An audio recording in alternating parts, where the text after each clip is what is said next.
agak aneh. Biasanya kita panggilnya Mbak Yani.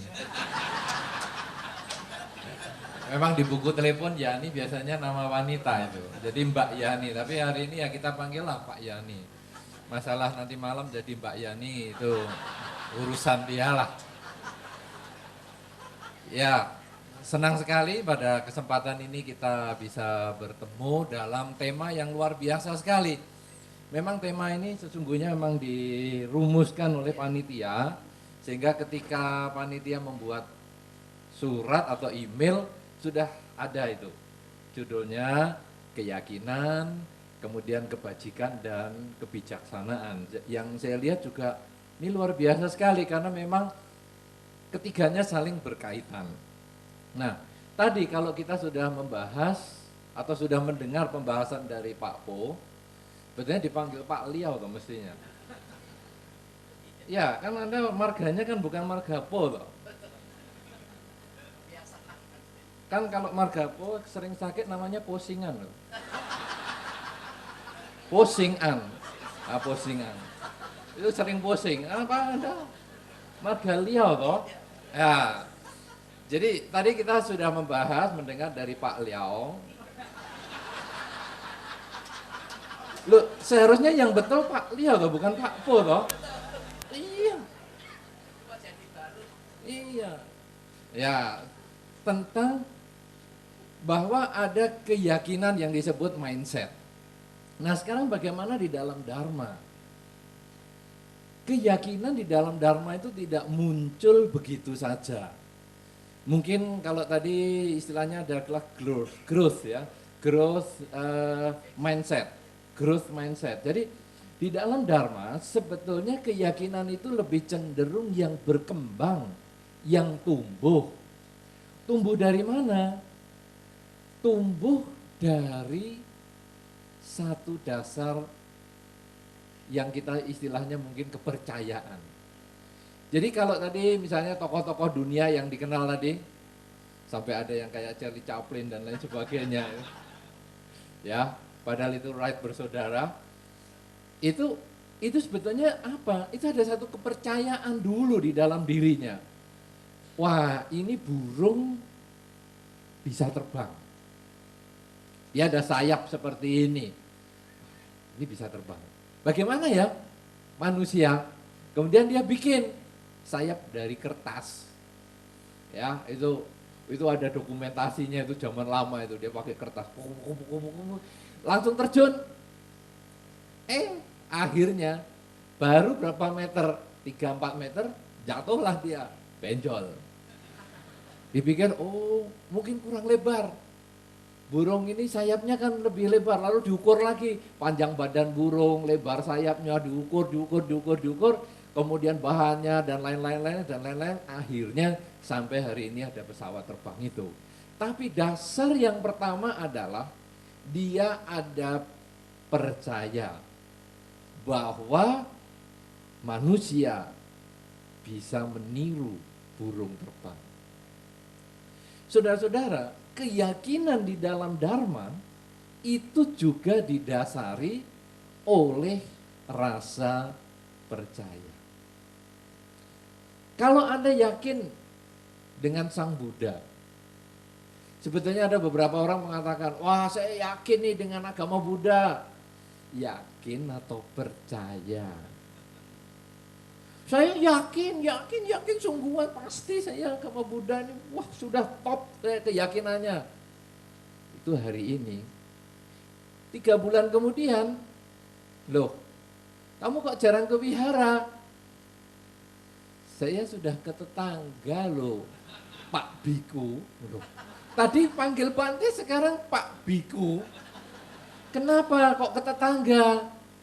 Pacar saya soalnya ngajak ke tetangga. Lu dulu katanya yakin. Saya tanya, yakin sungguhan. Ternyata kok bisa ke tetangga? Oh, kamu itu baru percaya, belum yakin.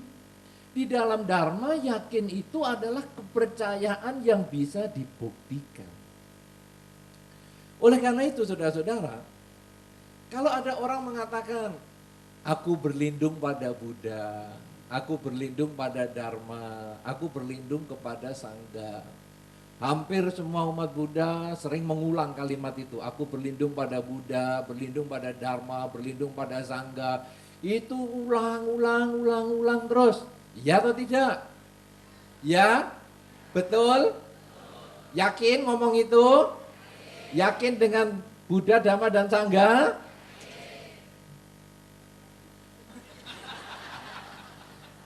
Oke lah, Anda mengatakan yakin tidak masalah. Anda mengatakan yakin dengan Buddha, Dhamma, dan Sangha, saya tidak protes dengan Anda. Cuman akan saya tunjukkan. Ketika Jakarta kemarin ada gempa, apa yang Anda panggil? Apa Sang Buddha, lindungi saya gempa ini.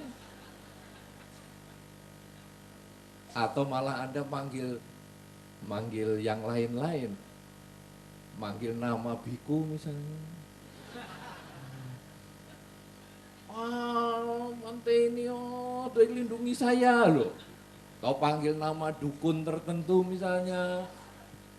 Coba saudara, ketika kita mengalami kesulitan baru ketahuan apakah Anda yakin dengan Buddha, Dhamma, dan Sangha atau Anda hanya percaya. Ya kan? Putus cinta, usaha menurun, ya, kemudian sering sakit tadi. Ini Pak Yani luar biasa loh.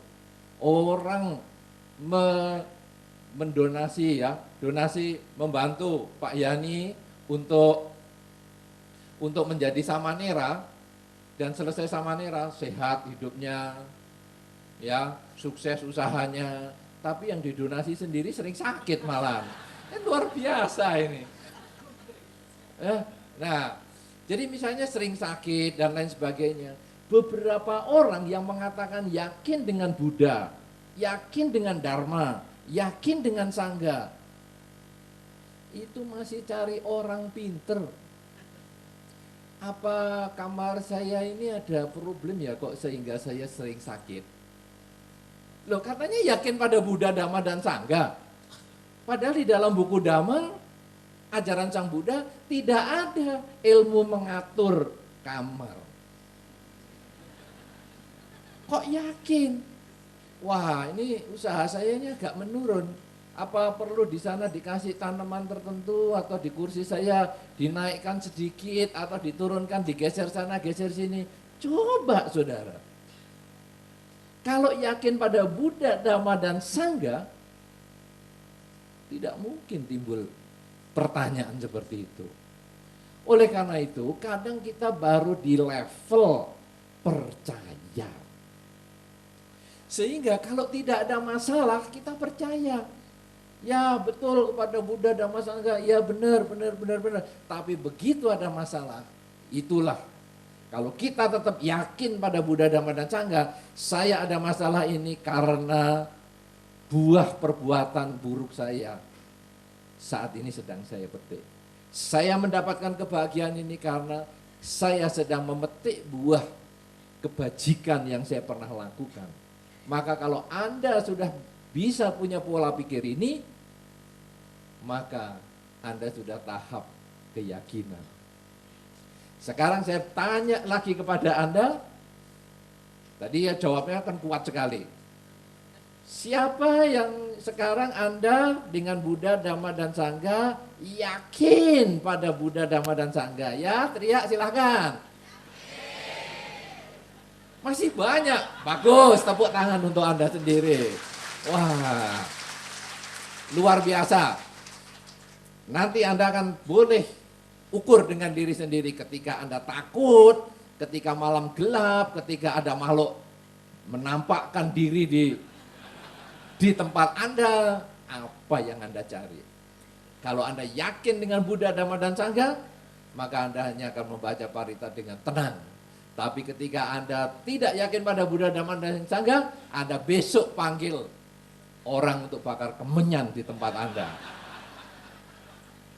Ini, Anda yang tahu sendiri, sekarang Anda boleh teriak yakin, tapi yang tahu persis nanti diri Anda. Nah, saudara-saudara, keyakinan di dalam Dharma sesungguhnya adalah keyakinan tentang Buddha, Dhamma, dan Sangha itu. Karena apa? Pertama kita hanya mendengar saja, oh ada aku berlindung pada Buddha, aku berlindung pada Dhamma, aku berlindung pada Sangha. Itu kita ulang. Dari kecil, dari sekolah minggu kita ulang. Tetapi saya cocok dengan apa yang disampaikan oleh Pak Liao tadi. Ya, bahwa keyakinan itu kemudian ada langkah selanjutnya, yaitu kebajikan. Nah, mungkin ini adalah yang disebut perilaku itu. Jadi kita buktikan dengan perilaku kita sehari-hari. Kalau saya yakin pada Buddha, saya yakin pada Dharma, saya yakin pada Sangha, apa yang saya lakukan dalam kehidupan sehari-hari? Apakah saya mencerminkan perilaku Buddhis? Apakah saya mencerminkan cara berbicara saya, cara bertindak saya, cara berpikir saya ini sesuai Dharma? Saudara-saudara, Anda yang sering berkumpul di wihara, sering bergaul di wihara, pernah ketemu enggak umat Buddha yang senior tapi kelakuannya menjengkelkan? Banyak. Ada di antara sini, coba tunjuk jari, yang merasa senior tapi menjengkelkan. Banyak ya. Artinya apa coba sekarang? Orang ini mungkin hanya percaya Buddha, Dhamma, dan Sangha, tetapi tidak melaksanakan di dalam kehidupan. Karena mereka yang mencoba melaksanakan dalam kehidupan sehari-hari, mereka sesungguhnya otomatis melakukan kebajikan. Tapi kalau mereka hanya percaya, dia tidak akan melakukan kebajikan. Bahkan beberapa orang mengatakan, kamu ini umat Buddha sudah lama, kamu senior, kamu sering ke wihara, kok kelakuanmu begitu? Kok jahat sama orang? Loh, saya ini berbuat jahat, itu kan menurut Anda. Saya ini sebetulnya sedang meluruskan pandangan salah orang tersebut. Jadi cara pelurusan itu bermacam-macam, bisa memaki, bisa memukul, kalau perlu mencekik. Kenapa mencekik? Kalaupun sampai dia mati dicekik, saya itu sebetulnya memberi kesempatan dia lahir yang lebih baik lagi.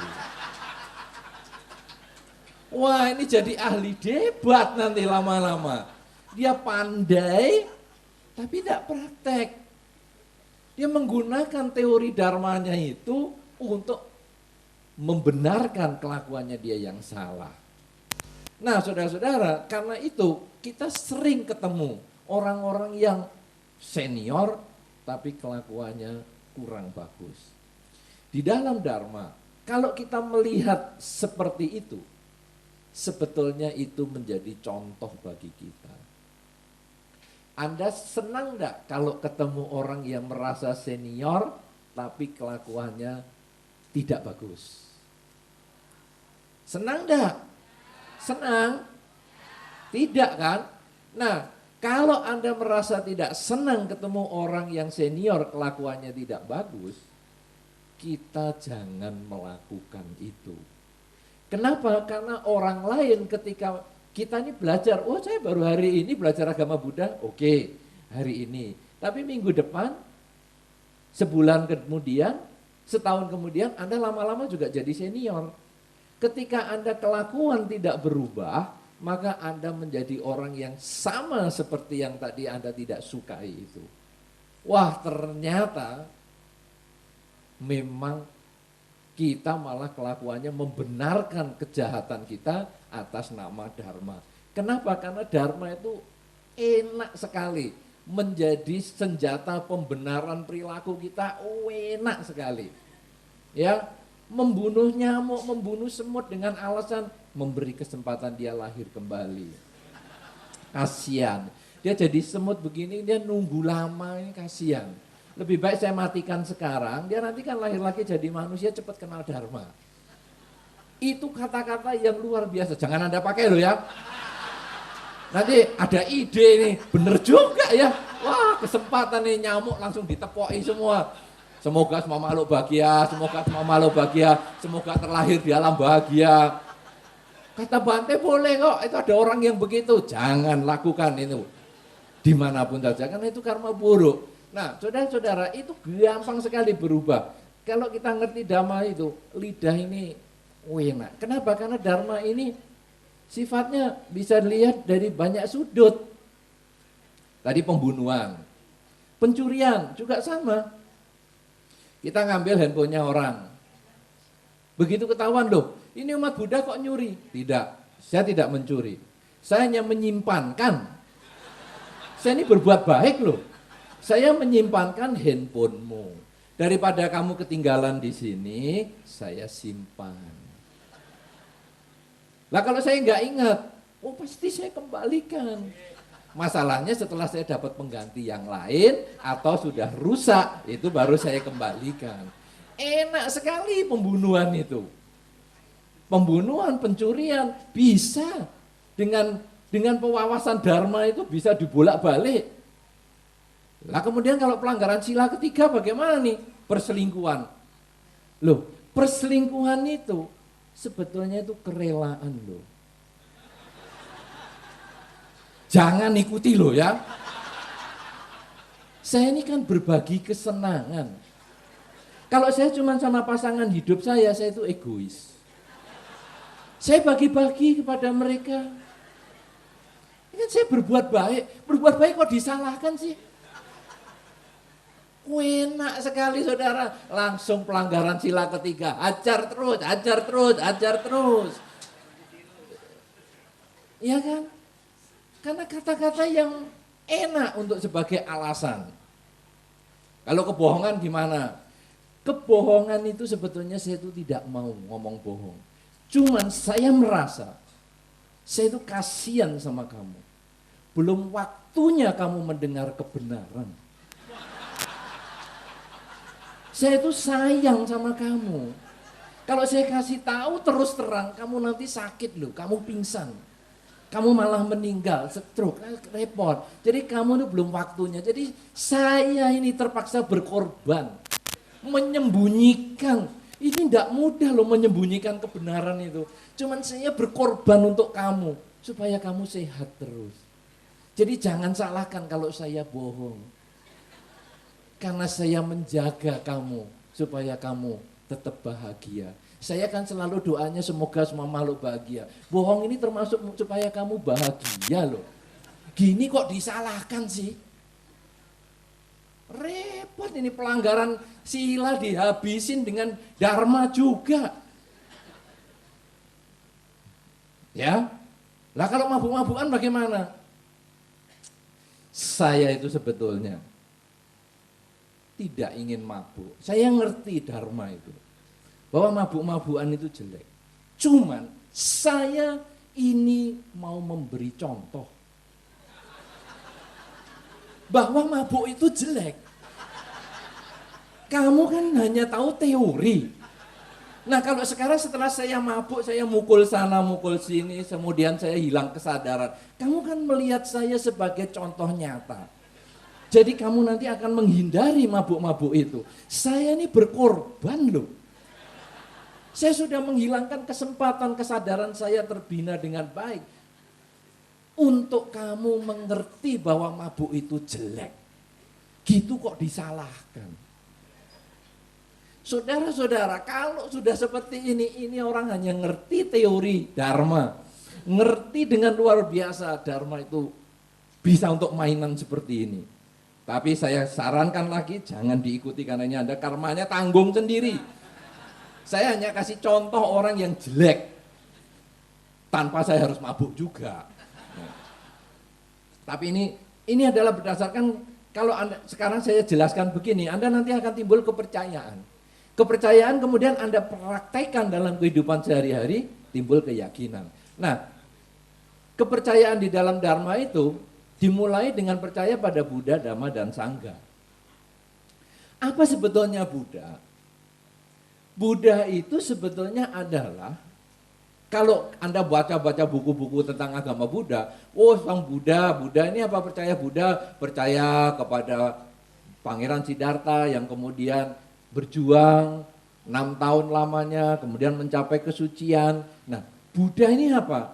Berarti orang yang berhasil mencapai tujuan dengan usaha yang keras. Ini kalau mungkin tadi Pak Po pakai contoh-contoh gambar yang foto-foto banyak. Nah ini saya tidak usah pakai foto karena saya anggap semua tahu sang Buddha. Jadi ketika Anda percaya kepada Buddha, Anda percaya bahwa semua perjuangan Anda itu pasti ada hasilnya. Selama Anda hanya ya saya akan berjuang lah, saya akan berjuang, nanti saya akan berjuang, selamanya tidak akan bisa. Ada beberapa orang yang tadi katanya kepingin tidak miskin. Tapi dia hanya kepingin tidak miskin. Usahanya apa supaya tidak miskin? Ini yang tidak dilakukan. Nah, aku berlindung pada Buddha. Sesungguhnya akan menimbulkan pengertian bahwa aku sekarang yakin pada perjuangan. Bahwa Pangeran Siddhartha dengan perjuangan 6 tahun lamanya berhasil mencapai kesucian. Berarti kalau saya mau berjuang 6 tahun, 16 tahun, 26 tahun, 36 tahun, bahkan 60 tahun atau 600 tahun sekalipun, sampai 60 kehidupan sekalipun, selama saya ada semangat untuk berjuang, saya pasti akan ada hasilnya. Itu kalau kemudian Anda lakukan dalam kehidupan sehari-hari, di dalam pekerjaan Anda misalnya, Anda, wah saya harus berjuang, seperti Pangeran Siddhartha bisa menjadi Buddha. Kalau gitu sekarang saya perjuangkan, kerja saya harus bisa, harus tekun, harus berusaha. Begitu kerjaan sukses, Anda kemudian bisa membuktikan kebenaran. Aku berlindung pada Buddha. Timbul keyakinan yang kuat. Ternyata perjuangan adalah modal utama keberhasilan. Itu adalah aku berlindung pada Buddha. Kemudian aku berlindung pada Dhamma. Dharma sering dianggap atau sering dijelaskan di berbagai buku adalah ajaran Sang Buddha. Ajaran Sang Buddha ini apa? Apakah Tipitaka? Aku berlindung pada Tipitaka. Sudah pernah lihat Tipitaka? Coba dari sekian banyak orang ini yang sudah pernah lihat buku Tipitaka. Kitab suci agama Buddha kan namanya Tipitaka tuh. Yang sudah pernah lihat koleksinya. Tunjuk jari saja. 2 orang, 3 orang. Hanya 3 orang loh. Wah, Tipitaka yang lihat hanya 3 orang. Yang lain cuma dengar. 3 orang ini kalau saya tanya, yang sudah pernah baca, siapa? Tadi kan saya yang lihat tuh. Yang pernah baca. Ayo 3 orang, siapa tuh?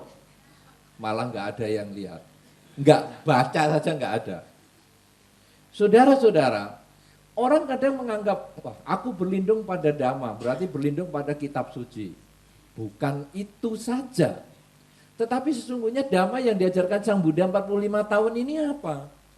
Berisikan perilaku kebenaran, tuntunan perilaku kebenaran.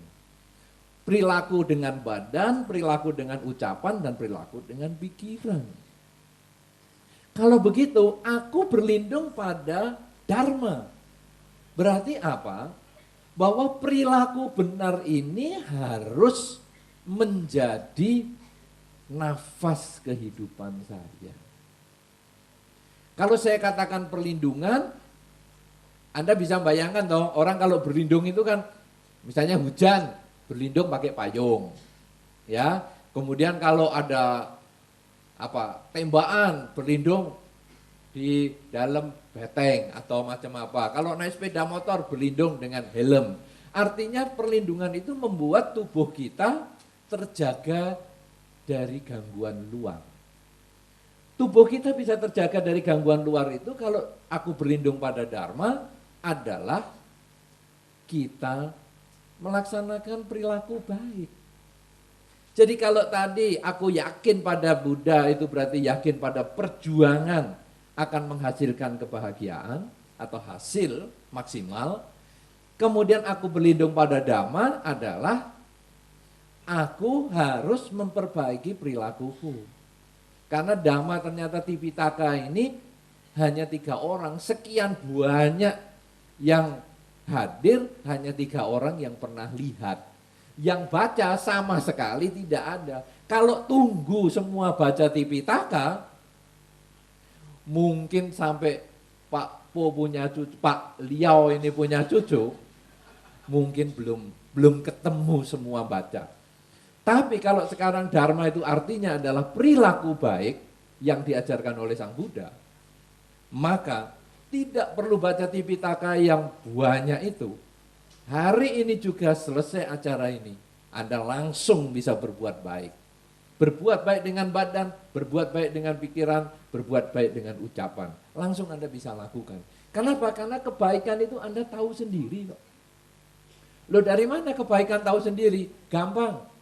Kalau diri Anda tidak mau disakiti, jangan melakukan itu kepada orang lain. Sudah, itu perbuatan baik. Gampang sekali. Saya tidak ingin dicubit, ya jangan nyubit. Saya tidak ingin dicuri harta saya, ya jangan nyuri punya orang. Saya tidak ingin kehilangan orang yang saya sayangi karena dibunuh, ya jangan membunuh mereka, makhluk lain atau orang lain. Sangat mudah.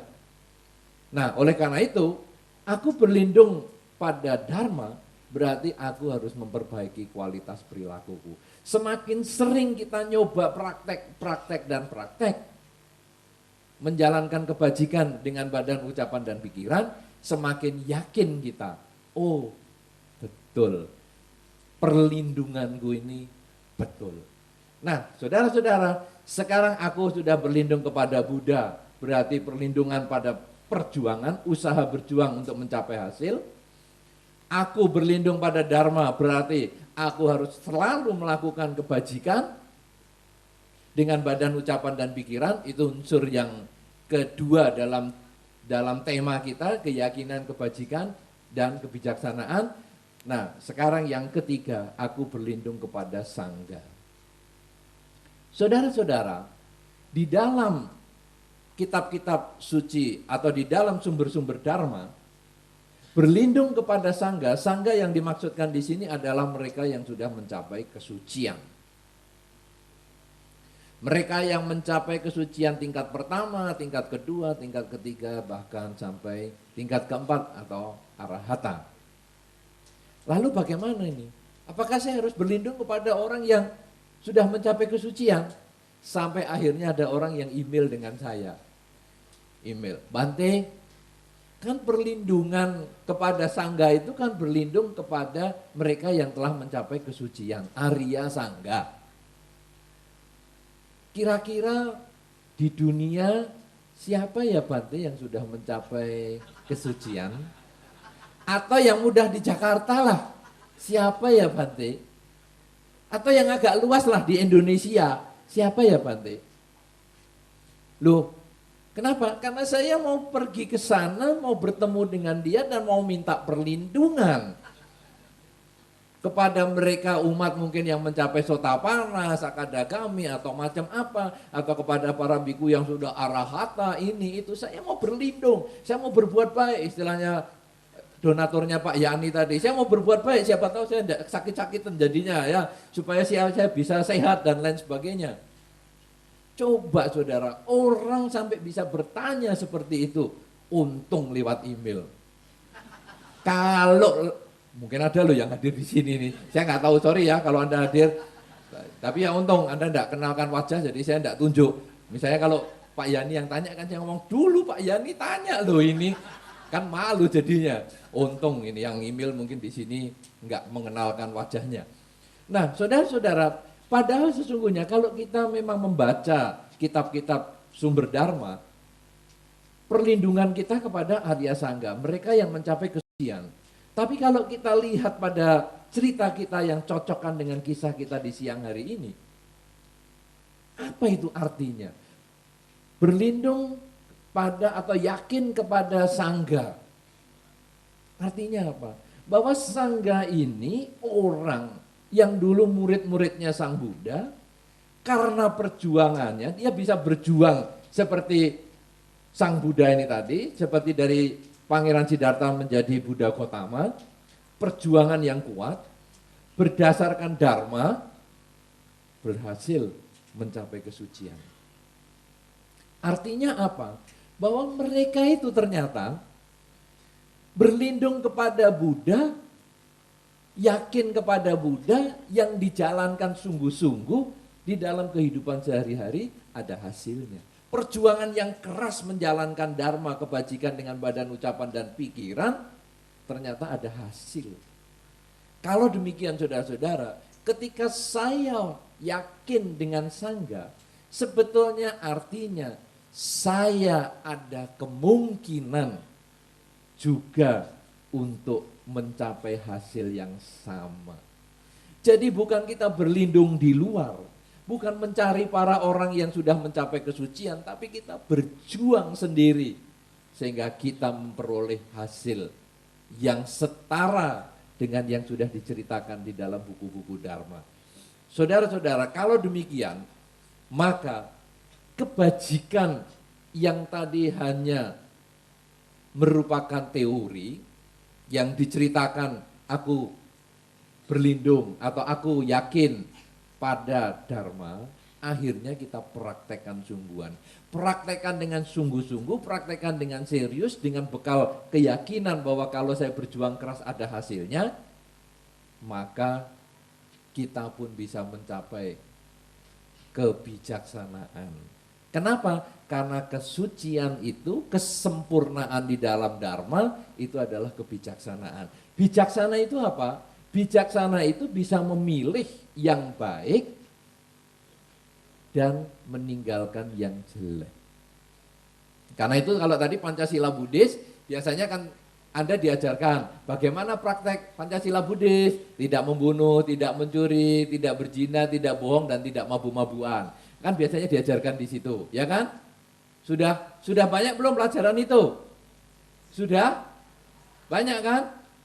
Ya, tidak membunuh, mencuri, berzina, bohong, mabuk-mabukan. Tapi baru hari ini kan diajarkan bagaimana melanggar Pancasila Buddhis, tapi ada alasan secara Dharma.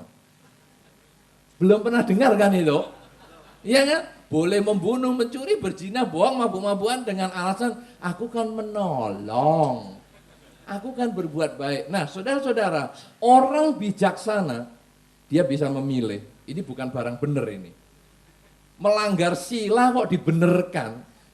Membunuh kok katanya untuk menolong. Ini jelas tidak masuk akal. Orang bijaksana bisa memilih. Kalau begitu, saya akan tetap menjalankan Pancasila Buddhis. Saya tetap tidak membunuh, saya tetap tidak mencuri, saya tetap tidak berzina, saya tetap tidak berbohong, saya tetap tidak mabuk-mabukan. Apapun yang diomongkan, alasannya apapun juga untuk melanggar Pancasila Buddhis itu, saya tidak mau dengar, karena itu bukan barang yang benar. Kalau Anda bisa mencapai tahap pemikiran ini, maka aku yakin pada Sangga. Aku berlindung pada Sangga. Aku berlindung pada siswa Sang Bagawa. Akhirnya tercapai.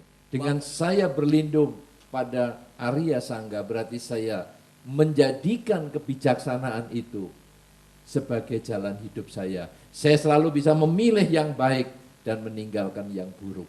Kalau demikian saudara-saudara, keyakinan, kebajikan, dan kebijaksanaan kita bisa rangkum menjadi satu. Ya, dasarnya adalah kebajikan dasarnya adalah keyakinan pada Buddha, Dhamma, dan Sangga, yang kalau kita praktekkan berarti mempraktekkan kebajikan, sehingga hasilnya adalah kebijaksanaan. Saat kita bisa membedakan yang baik dan yang tidak baik, dan kemudian kita dengan mantap mengambil yang baik dan meninggalkan yang jelek.